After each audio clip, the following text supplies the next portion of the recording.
আমরা আজকে যাবো ময়মনসিংহ দাপুনিয়া বাজার বিখ্যাত হালিম খেতে। আমরা চলে গেলাম ময়মনসিংহ আকোয়া বাইপাস। এইখান থেকে 10 টাকা ভাড়া দিয়ে আমরা চলে যাব ময়মনসিংহ দাপুনিয়া বাজার সেই হালিমওয়ালা মামার দোকানে।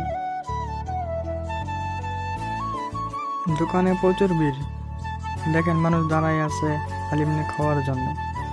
আমরা 2 প্লেট অর্ডার করেছি, কিছুক্ষণের মধ্যে আমাদের কাছে আমাদের হালিমটা আইসা পড়বে।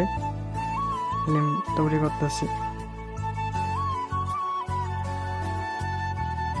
হালিম কিন্তু আমাদের হাতে আইসা পড়েছে, আমরা এখন হালিম খাবো। দেখতে থাকেন। সে তো মনে করেন অনেক খুশি। আরে ভাই কি দেখেন, নজর দেন না, পেট ব্যথা করবে। পেট ব্যথা করলে কিন্তু ওষুধটা কিনা দেওয়া যায়, এভাবে তাকায়েন না।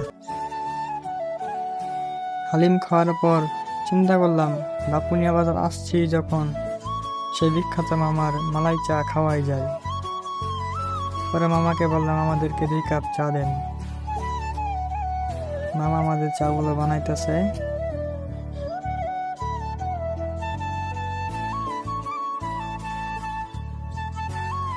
সেই হয়েছে মালাই চা, 100-র মধ্যে 100ই।